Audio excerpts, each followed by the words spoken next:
Video series में हम CBSE 9th standard mathematics को पढ़ेंगे और बहुत ही इजी और इफ़ेक्टिव तरीके से मैं आपको सारे बेसिक कॉन्सेप्ट बताऊंगी। आपको ये याद रखना है कि मैथ्स कोई रटने वाला सब्जेक्ट नहीं है, ये प्रैक्टिस का सब्जेक्ट है और इससे आप जितनी प्रैक्टिस करेंगे उतना ही ये सब्जेक्ट आपका स्ट्रॉन्ग होगा। मैं आपको बेसिक से लेकर कॉम्प्लेक्स क्वेश्चन समझाऊंगी और आपको ये खुद से इसमें मेहनत करनी है, आपको खुद से उससे रिलेटेड क्वेश्चन सॉल्व करने हैं। और अगर कोई क्वेश्चन किसी क्वेश्चन में आपको डाउट होगा तो आप मुझे कमेंट में वो क्वेश्चन पूछ सकते हैं। तो आज का ये वीडियो लेक्चर शुरू करते हैं। आज के इस वीडियो लेक्चर में हमारा टॉपिक है नंबर सिस्टम। तो first question is what is number system. Number system is a collection of numbers. जितने डिफरेंट तरीके के हमारे पास नंबर होते हैं उनके कलेक्शन को हम नंबर सिस्टम कहते हैं। अभी कौन कौन से नंबर्स होते हैं, तो second thing is type of number.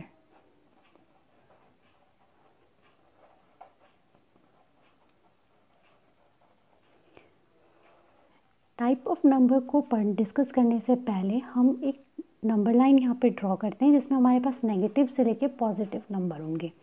हमने नंबर लाइन ली है जिसमें हमारे पास पॉजिटिव नंबर्स भी हैं और नेगेटिव नंबर भी हैं। ये एरो हेड क्या बता रहा है कि ये इनफाइनाइट है। यह पहला आता है हमारा इस टाइप में। First is natural number. What is natural number? Numbers from 1 to infinite. 1 से आप नंबर कलेक्ट करना शुरू कीजिए और पॉजिटिव में आप बढ़ते चले जाएंगे। तो कौन कौन से नंबर? 1 2 3 4 up to infinite. ये नंबर है हमारे नेचुरल नंबर। इसको हम डिनोट करते हैं कैपिटल एन से। जहाँ भी हमें कहीं पे कैपिटल एन लिखा हुआ मिलेगा इसका मतलब क्या है? ये कैसे नंबर की बात कर रहा है? नेचुरल नंबर्स की। नेचुरल नंबर मीन्स 1 से लेके all positive numbers. Then the second one is whole number.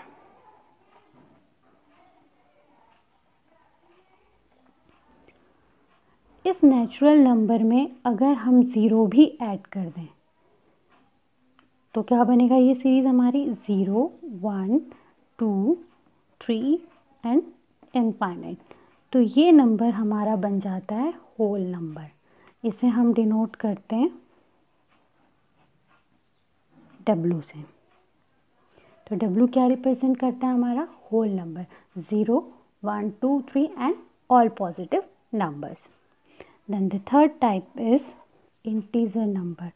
If we collect negative, 0 and positive, अगर हम सारे नंबर इस नंबर लाइन पे से ले लें, यानी कि हम नेगेटिव नंबर भी ले लें, 0 भी ले लें और पॉजिटिव नंबर भी ले लें, तो हम 3 ले लेते हैं, -2 -1 0 1 2 3 इनफाइनाइट। तो ऐसे नंबरों को जहाँ पे नेगेटिव भी है, पॉजिटिव भी है, ज़ीरो भी है, इन्हें हम कहते हैं इंटीजर नंबर्स। इन्हें हम डिनोट करते हैं कैपिटल Z से। Then the next type is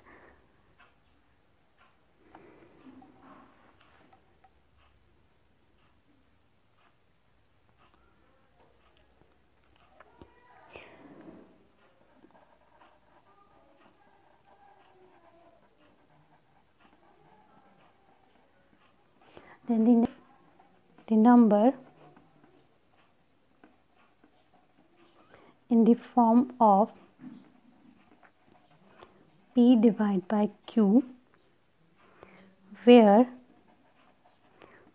P and Q are integers. Integers means negative positive कुछ भी हो सकते हैं इनमें से, ठीक। एंड कंडीशन, सेकंड कंडीशन क्या है? Q is not equals to 0। कभी भी Q 0 के बराबर नहीं होना चाहिए। वो सारे नंबर जिनको हम इस फॉर्मेट में रिप्रेजेंट कर सकते हैं और वो दोनों वो क्या होंगे? P दोनों क्या होंगे? इंटीजर नंबर होंगे और Q कभी भी 0 के बराबर नहीं होगा। तो ऐसे नंबर्स को हम क्या कहते हैं? Rational numbers. मान लीजिए मैंने 25 लिखा, तो is this rational number? Yes. इसको हम इस फॉर्मेट में रिप्रेजेंट कर सकते हैं कैसे? 25 डिवाइडेड बाय 1। इसकी वैल्यू में कोई चेंज आया? 1 से डिवाइड करने पे? नहीं। और इसको हमने किस फॉर्मेट में रिप्रेजेंट किया? इस फॉर्मेट में। तो यानी कि ये क्या है हमारा रेशनल नंबर। वहीं अगर मेरे पास -3 है, ऑब्वियस है इसे भी मैं रेशनल नंबर के फॉर्मेट में रिप्रेजेंट कर सकती हूँ, -3 divide by 1। Again this number is rational number. सिर्फ हम तब नहीं कर सकते जब हम किसी नंबर को 0 से डिवाइड कर रहे हो, तो ये क्या है, रॉन्ग होगा। ये कंडीशन कभी भी नहीं बनेगी, क्योंकि इसकी कंडीशन में क्या है, P and Q are integer and Q never equals to 0। कभी भी हम किसी नंबर को 0 से डिवाइड नहीं करते हैं। रेशनल नंबर, इसका क्या मतलब हुआ इक्विवेलेंट टर्म का? अगर मैंने लिखा 1/2 और इसके बाद मैंने लिख दिया 10/20 या फिर 2/4 या फिर 25/50, ऐसे सारे फ्रैक्शन जिसका लोवेस्ट ये वही बनने वाला हो, उनको हम क्या कहते हैं, इक्विवेलेंट। देख लीजिए, इसको अगर हम सॉल्व करते हैं तो ये भी क्या बनेगा, 1/2। इसको अगर हम थोड़ा और सॉल्व करें तो ये 1/2, इसको भी हम करें तो दोनों क्या बना, 1/2। तो ऐसे सारे फ्रैक्शन का जिनका जो लास्ट फ्रैक्शन होगा वो एक जैसा होगा, उन्हें हम क्या कहते हैं, इक्विवेलेंट रेशनल नंबर। एक और एग्जांपल ले लेते हैं। तो यहाँ पे देखिए 1/3, ये और आगे फ्रैक्शन इसका नहीं हो सकता, इसमें करते हैं तो ये हो सकता है। ये अगेन बना 1/3, इसको सॉल्व करते हैं, 4/12, 4 1 जा 4, 4 3 12, देन 9/27, 1/3।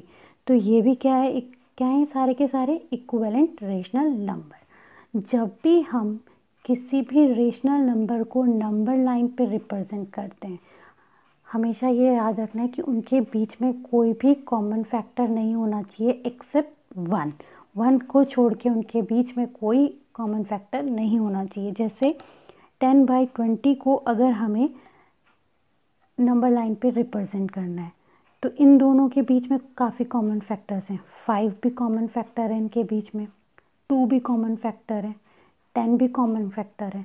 तो इसको हमें और सॉल्व करना है। तो सॉल्व करने पे ये हमारे पास लास्ट बना 1/2। अब इन दोनों में सिर्फ एक ही कॉमन फैक्टर है, वो है 1। अब इस नंबर को हम नंबर लाइन पे रिप्रेजेंट कर सकते हैं। तो ऐसा कोई भी रेशनल नंबर जिसे हम नंबर लाइन पे रिप्रेजेंट कर रहे हैं, ये याद रखना है कि उसका कॉमन फैक्टर यानी कि P and Q के बीच का कॉमन फैक्टर सिर्फ 1 होना चाहिए, 1 से के अलावा और कोई नहीं होना चाहिए। 13/14 इनके बीच में भी एक ही कॉमन फैक्टर है, वो क्या है, 1। तो ये नंबर हम नंबर लाइन पे रिप्रेजेंट कर सकते हैं। क्वेश्चंस डिस्कस करते हैं। पहला क्वेश्चन है, whole number is natural number. जितने हमारे होल नंबर्स हैं ये क्या नेचुरल नंबर भी हैं? तो इसका आंसर है फॉल्स। क्यों? क्योंकि होल नंबर में हमारे पास 0 भी आता है जो नेचुरल नंबर में नहीं होता। अगर क्वेश्चन होता कि every natural number is a whole number, तो ये क्या होता, ट्रू होता। यहाँ पे पूछा क्या गया, every whole number is a natural number. तो होल नंबर पे एक नंबर और है ऐसा हमारे पास 0, जो हमारे पास नेचुरल नंबर में नहीं होता है। Second question is, every integer is a rational number. सारे इंटीजर हमारे रेशनल नंबर हो सकते हैं? तो इसका आंसर है ट्रू। 1 को भी हम इस तरीके से रिप्रेजेंट कर सकते हैं, P/Q की फॉर्मेट में, where Q is not equals to 0। 2 again can be represent in the form of P/Q where Q is not equals to 0। तो इस तरीके से हमारे सारे इंटीजर क्या हो सकते हैं, रेशनल नंबर्स हो सकते हैं। Then the third question is every rational number is an integer. यहाँ क्या था इससे पहले वाले क्वेश्चन में, every integer is a rational number. It's true. क्यों? क्योंकि हम हर इंटीजर नंबर को इजीली P/Q के फॉर्मेट में लिख सकते हैं, और जहाँ पे हमारे सेकंड कंडीशन क्या है, Q is not equals to 0। तो ये दोनों कंडीशन हर इंटीजर के साथ पॉसिबल है कि वो रेशनल नंबर बन पाए। बट क्या every rational number is an integer? False. 3/5 is not a integer number. It's a rational number p in the form of p and q, and where q is not equals to 0, but it is not an integer number. Integer is a whole number. सारे integer क्या whole number हो सकते हैं? तो हमने क्या पढ़ा था, इंटीजर में क्या होते हैं, सारे नेगेटिव से लेके सारे पॉजिटिव. होल नंबर में क्या होते हैं, 0 से लेके सारे पॉजिटिव. तो इंटीजर क्या करता है, माइनस से लेके पॉजिटिव तक, और ये क्या करता है, 0 से लेके सारे पॉजिटिव नंबर. तो नेगेटिव नंबर होल नंबर में नहीं आ रहे हैं, तो ये क्या होगा, false. Every integer is a whole number, simple false, क्योंकि इसमें क्या है, नेगेटिव नंबर हैं जो होल नंबर में नहीं होते. Every rational number is a whole number. क्या सारे रेशनल नंबर होल नंबर हो सकते हैं? तो आंसर है नो. हम 25/1 लिख सकते हैं, ये होल नंबर में आएगा. हम 0/1 लिख सकते हैं, ये भी होल नंबर में आएगा. बट 3/5 अगेन ये हम होल नंबर में रिप्रेजेंट नहीं कर सकते. तो इसका आंसर होगा simply false. 5 rational numbers between 1 and 2. 1 and 2 के बीच में जितने भी रेशनल नंबर्स आते हैं उन्हें हमें कैलकुलेट करना है या फाइंड करना है. तो हमें सिर्फ कितने बोले, 5. तो 1 और 2 अगर हम होल नंबर में देखें तो 1 के बाद सीधा 2 आएगा. नेचुरल नंबर में भी देखें तो 1 के बाद सीधा 2, 2 के बाद 3 आएगा. पर रेशनल नंबर में देखें तो 1 और 2 के बीच में कई सारे रेशनल नंबर्स होते हैं. तो उन्हें कैसे कैलकुलेट करें? तो इसको कैलकुलेट करने का सिंपल सा तरीका है, हम यूज़ करते हैं a+b डिवाइडेड बाय 2 फॉर्मूला. यहाँ पे a बन जाएगा हमारा 1 और b बन जाएगा हमारा 2. तो a की वैल्यू क्या हुई, 1, b की वैल्यू हुई 2. इस फॉर्मूले का यूज़ करके हम वैल्यू कैलकुलेट करते हैं. तो 1 + 2 डिवाइडेड बाय 2, तो क्या आया, 3/2. अगर इसको हम सॉल्व करें तो क्या वैल्यू बनेगी, 1.5. अगर ये 2 से डिवाइड करें तो देखिए 1 and 2 के बीच में जो क्या है, ये 1 से बड़ी है बट 2 से छोटी है 1.5 वैल्यू. तो ये रेशनल नंबर कहाँ है, इसके बीच की वैल्यू है, इसके बीच का एक रेशनल नंबर है. अभी हमने क्या निकाला, 1 निकाला. अब हम क्या कर सकते हैं, दूसरा नंबर निकालने के लिए हम a को तो 1 मान लें और b को अब हम मान लेते हैं 3/2. तो इन दोनों का सम कैलकुलेट करेंगे अगर हम, तो ये क्या निकलेगा, एलसीएम लेंगे 5/2. ठीक है, और डिवाइड करना था हमें से 2 से. तो डिवाइड बाय 2 करेंगे तो ये मल्टीप्लाई हो जाएगा डिनोमिनेटर में, क्या बना, 5/4. इसको अगर हम डिवाइड करते हैं तो कितना बनेगा, 0.25. तो ये भी देख के पता चल रही है कि 1 से बड़ी वैल्यू है और 2 से छोटी वैल्यू है. तो ऑब्वियस है ये भी यहीं आएगा, इन्हीं के बीच में. ठीक, नेक्स्ट वैल्यू के लिए हम कर लेते हैं एक, अगेन a को 1 रहने देते हैं और b को हम कर लेते हैं 5/4. तो पहले इन दोनों का सम कैलकुलेट कर लेते हैं. a + b कैलकुलेट करने पे क्या आएगा, 1 + 5/4. तो ये आ जाएगा हमारा 9/4 एंड डिवाइडेड बाय 2 करने पे ये नंबर बन जाएगा हमारा, ये मल्टीप्लाई हो जाएगा यहाँ पे 2, तो ये बन जाएगा हमारा 9/8. तो अगला आया हमारा 9/8. इसको भी अगर हम वैल्यू कैलकुलेट करें तो कितनी बनेगी, वैल्यू बनेगी 1.125. तो ये वैल्यू बनेगी. तो ये भी 1 से बड़ी है, 2 से छोटी है. तो यानी कि एक नंबर है ये. 3 नंबर हमने कैलकुलेट कर लिए. अब हम कर लेते हैं a को चेंज. a को हम रख लेते हैं 3/2 और b को हम रखते हैं 2. तो यहाँ पे क्या बनेगा नंबर, ऐड कर लेते हैं पहले इसे, कितना आएगा, 7/2 और डिवाइडेड बाय 2 करने पे डिनोमिनेटर के साथ ये 2 मल्टीप्लाई होके क्या बनेगा, 7/4. तो इसको भी अगर हम कैलकुलेट करें तो वैल्यू क्या आएगी, 7/5. तो ये अगेन इसी रेंज में आ रही है. तो यानी कि 7/4 भी 1 और 2 के बीच का रेशनल नंबर है. फिर से हम कैलकुलेट करते हैं. a को हम रख लेते हैं 5/4 और b को हम रख लेते हैं 2. तो इसके कैलकुलेट करके क्या आएगा, पहले सम कर लेते हैं. ए और बी का सम कैलकुलेट कर लेते हैं। 5/4 + 2 13/4। 13/4 को डिवाइड करेंगे हम 2 से तो कितना बनेगा 13/8 1.625। तो यानी कि ये वाली वैल्यू भी कहाँ है इन दोनों के बीच में। तो हमने क्या करी ऐसे ही 1 और 2 के बीच में कैलकुलेट करिए। अगर हम इन्हीं वैल्यूज़ में ए और बी की वैल्यूज़ चेंज करते रहे, कभी हमने 9/8 रखा, कभी 7/4 रखा, इस तरीके से चेंज करते रहे तो हमारे नए नए रेशनल नंबर्स यहाँ पे निकलते रहेंगे जो 1 और 2 के ही बीच में लाई कर रहे होंगे। तो यहाँ पे एक कॉन्सेप्ट और बनता है कि किसी भी दो होल नंबर या नेचुरल नंबर के बीच में इनफाइनाइट रेशनल नंबर्स होते हैं। इनफाइनाइट रेशनल नंबर्स तरीके से आप किन्हीं भी दो नेचुरल नंबर्स के बीच के रेशनल नंबर्स कैलकुलेट कर सकते हैं। आप 4 और 5 ले लीजिए, 3 और 4 लीजिए, ये फॉर्मूला अप्लाई कीजिए, ए बी की वैल्यू चेंज कीजिए और उनके बीच के रेशनल नंबर्स आप इजीली कैलकुलेट कर सकते हैं। तो ये तो हमने लिया था एग्जांपल जब हम होल नंबर्स की बात कर रहे थे। एक एग्जांपल हम ले लेते हैं, हम क्या करते हैं रेशनल नंबर्स के बीच में रेशनल नंबर्स कैलकुलेट करते हैं। तो हम एग्जांपल के तौर पे ले लेते हैं 3/5 एंड 4/5। हमें दोनों रेशनल नंबर्स के बीच के 5 रेशनल नंबर्स कैलकुलेट करने हैं। सेम फॉर्मूला हम यूज़ करेंगे a + b / 2। a की वैल्यू हम इसे मान लेंगे और b की वैल्यू 4/5 को। तो क्या बनेगा 3/5 + 4/5 / 2। तो ये कितना बना 7/5 / 2। तो ये डिवाइड यहाँ पे डिनोमिनेटर के साथ मल्टीप्लाई हो जाएगा तो क्या बनेगा 7/10। तो एक वैल्यू तो इन दोनों के बीच की निकली 7/10 निकले। 7/10 को हम a मान लेते हैं, b को यही रख देते हैं / 2। a को यही मान लेते हैं और b से मान लेते हैं। a हमने लिया 3/5 और b हमने ले लिया 7/10 / 2।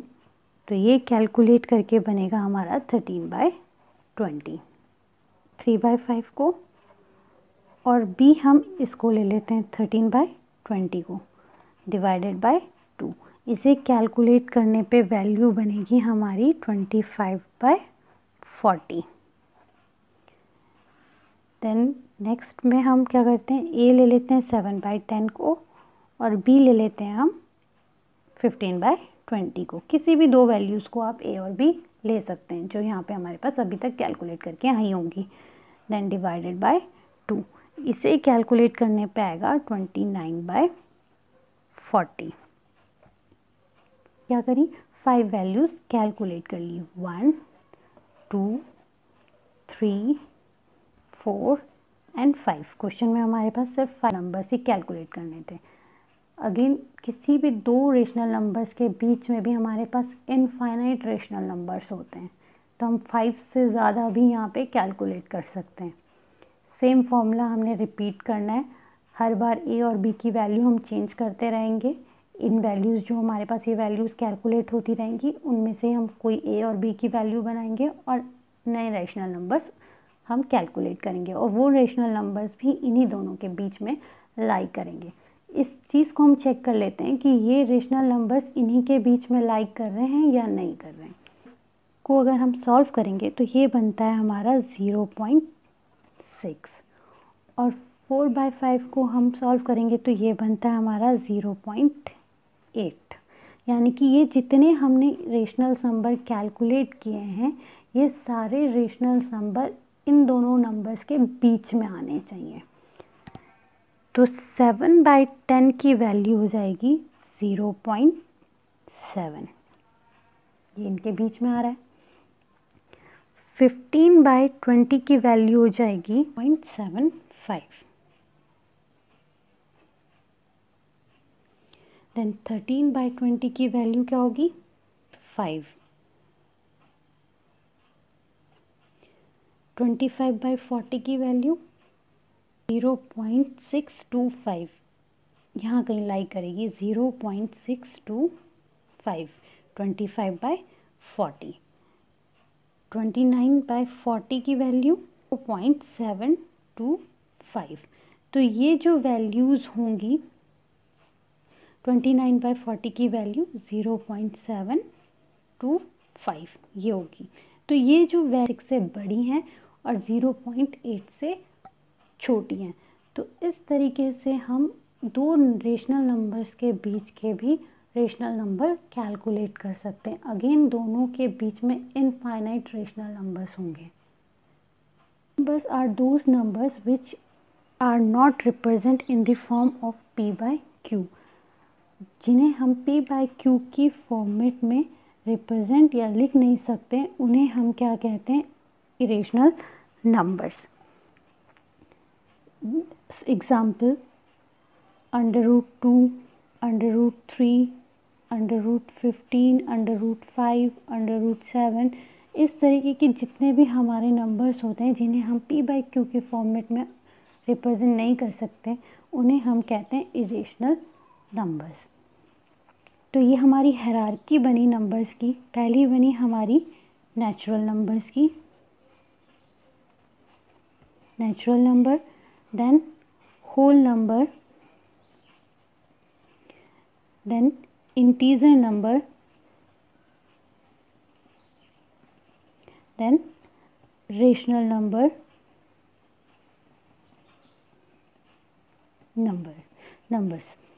Natural numbers, whole numbers, integer number, rational numbers. Natural numbers में कौन से नंबर्स आते हैं? 1 से लेके all positive numbers up to infinity. Whole number में 0 से लेके all positive numbers up to infinity.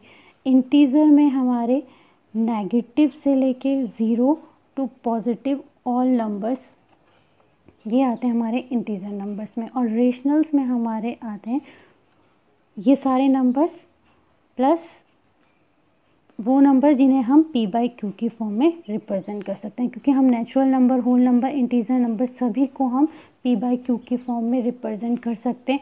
उनके अलावा भी कुछ ऐसे नंबर होते हैं जिन्हें हम नेचुरल या होल नंबर नहीं कर सकते, बट वो हम p/q की फॉर्मेट में लिख सकते हैं। और जहाँ पे p and q are integer numbers and q is not equals to 0।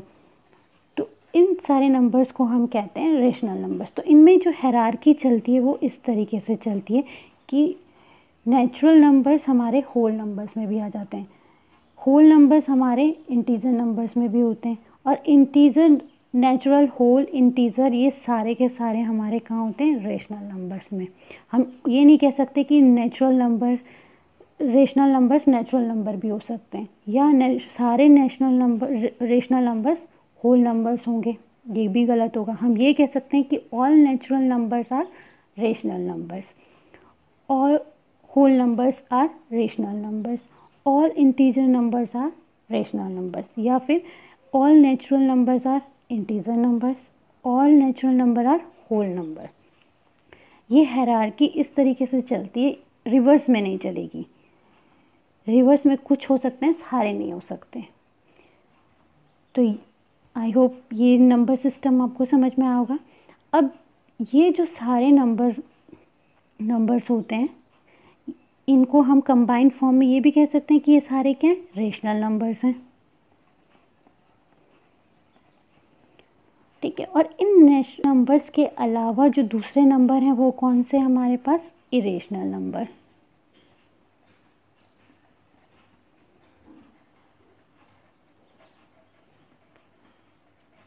यानी कि हमारी नंबर लाइन जो हमने रिप्रेजेंट की थी नेगेटिव से पॉजिटिव इंक्लूडिंग 0, इसमें रेशनल नंबर्स और इरेशनल नंबर्स, ये नंबर्स का कॉम्बिनेशन होता है। और ये दोनों नंबर्स का जब हम कॉम्बिनेशन की बात करते हैं तो ये दोनों को मिलके हम कहते हैं रियल नंबर्स, और ये रिप्रेजेंट करते हैं हम कैपिटल R से। कैपिटल R जहाँ पे भी होगा मतलब रियल नंबर की बात कर रहे हैं। रियल नंबर पे रेशनल एंड इरेशनल दोनों नंबर्स हमारे रियल नंबर में आते हैं, और रेशनल नंबर में हमारे नेचुरल नंबर भी आ सकते हैं, होल नंबर्स भी आ सकते हैं, इंटीजर नंबर्स भी आ सकते हैं, एंड p/q के फॉर्मेट में और नंबर्स भी आ सकते हैं। तो ये थे हमारे नंबर सिस्टम। अब हम देखते हैं, अभी तक हमने देखा था कि हम रेशनल नंबर्स को कैसे नंबर लाइन पर रिप्रेजेंट करते हैं या कैसे दो होल नंबर के बीच के सारे रेशनल नंबर्स हम कैलकुलेट करते हैं। अब यहाँ पे हम क्वेश्चन डिस्कस करते हैं कि हम कोई इरेशनल नंबर को नंबर लाइन पे कैसे रिप्रेजेंट करेंगे। सपोज इरेशनल नंबर को हम नंबर लाइन पे कैसे रिप्रेजेंट करें, तो यहाँ पे हम एग्जांपल ले लेते हैं √2। तो हम √2 को नंबर लाइन पे किस तरीके से रिप्रेजेंट करेंगे, तो उसके लिए सबसे पहले तो हम एक लाइन ड्रॉ कर लेंगे।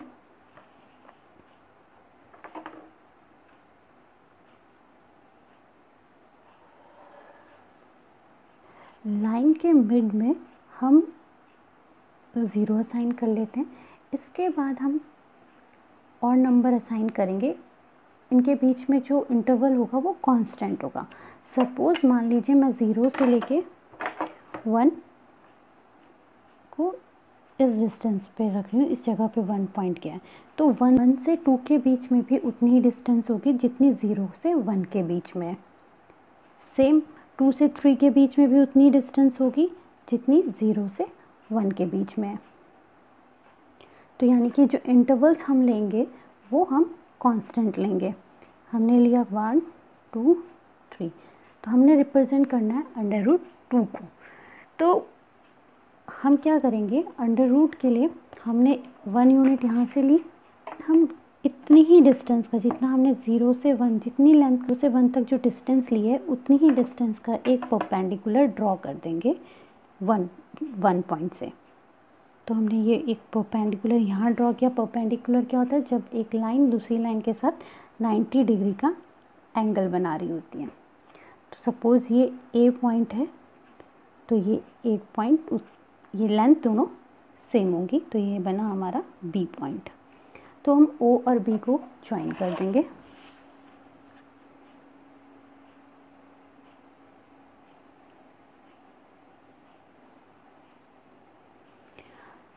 मैथमेटिक्स में एक हमारे पास होती है पाइथागोरस थ्योरम। पाइथागोरस थ्योरम क्या कहती है कि जब हमारा दो लाइन के बीच में 90 डिग्री का एंगल बन रहा होता है, तो एक लाइन होती है हमारी बेस और एक लाइन होती है हमारी परपेंडिकुलर लाइन। परपेंडिकुलर लाइन कौन सी, जो बेस लाइन के साथ 90 डिग्री का एंगल ड्रॉ करती है। इनके अपोजिट में, इस 90 डिग्री के अपोजिट में जो लाइन होती है, इसको हम कहते हैं हाइपोटेनस। तो इसको कैलकुलेट करने के लिए जो हम फॉर्मूला यूज़ करते हैं, तो hypotenuse square is equals to base square plus perpendicular square. तो O और A के बीच की डिस्टेंस हमने क्या मानी थी, 1 यूनिट। सेम डिस्टेंस यहाँ भी थी 1 यूनिट। तो ये फॉर्मूले में अगर हम वैल्यू रखते हैं तो बेस की वैल्यू कितनी थी, 1 स्क्वायर हो गई, और परपेंडिकुलर की भी 1, यहाँ पे स्क्वायर है तो 1 square. Hypotenuse square is equals to 2, और ये स्क्वायर इधर गया तो ये बना रूट। तो h की वैल्यू कितनी हुई, √2। तो यानी कि ये OB जो लेंथ निकली वो निकली हमारी √2। अब हम क्या करेंगे, O और B को रेडियस लेंगे, O को सेंटर लेके B तक हम रेडियस लेंगे और एक आर्क ड्रॉ करेंगे। और ये आर्क हमारी लाइन को जहाँ पे इंटरसेक्ट करेगा, तो वहाँ 0 से लेके उस पॉइंट तक की डिस्टेंस हमारी होगी √2। 3 ड्रॉ करना है, तो √3 के लिए अगेन सेम, इसको बेस मानेंगे। अब हम, ये हमारी बेस हो जाएगी, इस बेस से हम एक 90 डिग्री एंगल ड्रॉ करेंगे। तो 90 डिग्री के लिए हम, और यूनिट कितनी रखेंगे, सेम 1 यूनिट रखेंगे। तो इसको हमने बेस मान के 90 डिग्री का एक एंगल यहाँ पे ड्रॉ किया। तो ये सपोज़ बना हमारा C पॉइंट। O और C को अब हम ज्वाइन कर लेंगे।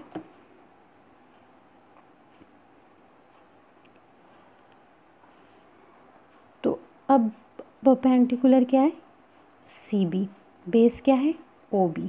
तो 90 डिग्री के अपोजिट वाली लाइन क्या है, OC। तो ये क्या हो गई हमारी हाइपोटेनस। तो इसकी वैल्यू, तो BC की डिस्टेंस कितनी थी, 1 यूनिट। तो हाइपोटेनस कैलकुलेट करेंगे अगर हम, तो hypotenuse square is equals to base square plus perpendicular square. Base is two square plus 1 square, तो under root 2 square is equals to 2 plus 1 is equals to 3। तो एच स्क्वायर आया, hypotenuse square आया 3, तो H कितना हो जाएगा under root 3, यानी कि ये क्या है ओ सी। ओ सी की वैल्यू कितनी आई हमारी अंडर रूट 3। तो अब हम क्या करेंगे, ओ सी को रेडियस लेके एक आर्क ड्रॉ करेंगे और ये आर्क हमारी लाइन को जिस पॉइंट पे इंटरसेक्ट करेगी 0 से उस पॉइंट तक की डिस्टेंस हमारी बन जाएगी अंडर रूट 3। तो यहाँ तक हमारी आई अंडर रूट 3, यानी कि ये पॉइंट है हमारा अंडर रूट 3 का और ये पॉइंट है हमारा अंडर रूट 2 का। देन अगर हमें अंडर रूट 7 रिप्रेजेंट करना है तो कैसे करेंगे, ठीक, इसके एक पॉइंट हम ले लेते हैं, इस पे हम एक नंबर लाइन ड्रॉ करेंगे, उस पे एक पॉइंट हम ले लेते हैं 0। फिर से हमने वैसे ही नंबर्स प्लेस करने एक कांस्टेंट, फिर से हमने एक नंबर प्लेस करने एक कांस्टेंट डिस्टेंस के साथ। तो हमने यहाँ 1 रखा, उतनी ही डिस्टेंस हमने 2 पॉइंट के लिए रखी, उतनी ही हमने 3 के लिए रखी और वैसे ही हमने 4 मार्क कर दिया। तो ये नंबर हो गए हमारे 1 2 3 4। तो ये हम क्या कर रहे हैं, एक फिक्स स्टैंडर्ड ले रहे हैं कि 0 से 1 तक के बीच हमने डिस्टेंस ये ली, उतनी ही डिस्टेंस हमने 1 और 2 के बीच में लेनी है, उतनी ही डिस्टेंस 2 और 3 और उतनी ही डिस्टेंस 3 और 4। ऐसी अगर हम और नंबर रिप्रेजेंट करेंगे तो सेम डिस्टेंस हमारी चलेगी। तो अब हमने क्या करना है, अंडर रूट 7 को करना है। तो अगर हम यहाँ पे 1 लेंगे तो 1 का फिर 2 बनेगा, 3 बनेगा, फिर 4, तब बहुत लंबा ये प्रोसीजर बहुत लंबा चला जाएगा। तो हम 1 की जगह यहाँ पे क्या लेते हैं, बेस को क्या ले लेते हैं 2 यूनिट्स तक ले लेते हैं, ठीक है। तो जो बेस बनेगा हमारा वो कितना हो जाएगा 2 यूनिट्स का। यहाँ से हम परपेंडिकुलर जो लेते हैं वो सिर्फ 1 यूनिट का लेंगे। तो ये हमने क्या किया 90 डिग्री का ड्रॉ किया एक परपेंडिकुलर, देन हमने हाइपोटेनस ड्रॉ किया। तो ये हमारा था बी पॉइंट, ये था हमारा ए पॉइंट।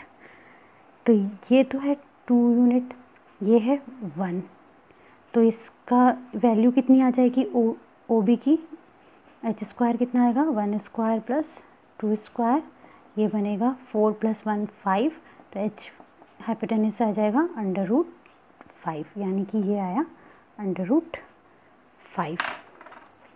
अब हम सेम प्रोसीजर करेंगे कि ओ को सेंटर लेके ओ बी को रेडियस लेंगे और एक आर्क हम ड्रॉ करेंगे।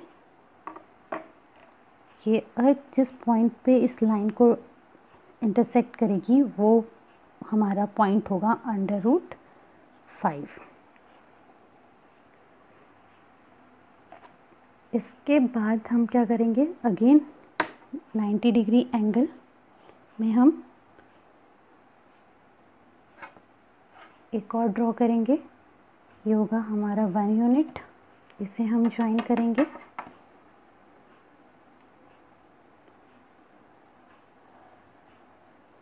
तो ये कितना होगा H square equals to 1 square plus under root 5 square, तो ये बनेगा हमारा 6।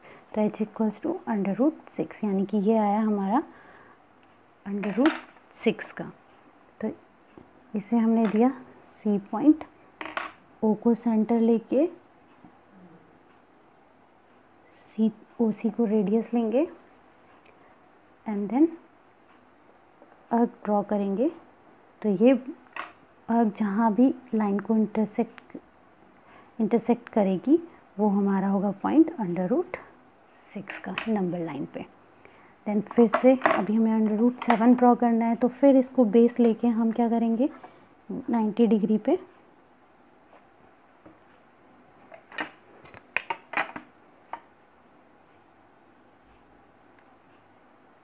एक ड्रॉ करेंगे, ये ले लेते हैं हम डी पॉइंट और इस डी से हम ओ को ज्वाइन कर देंगे।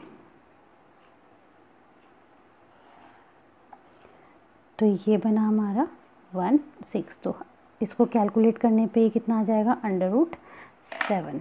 तो हम क्या करेंगे, OD को रेडियस लेंगे और एक अर्क ड्रॉ करेंगे, और ये जो अर्क 9 को इंटरसेक्ट करेगी वो होगा हमारा √7। तो इस तरीके से हम रेशनल नंबर्स को नंबर लाइन पे रिप्रेजेंट करते हैं। Thank you.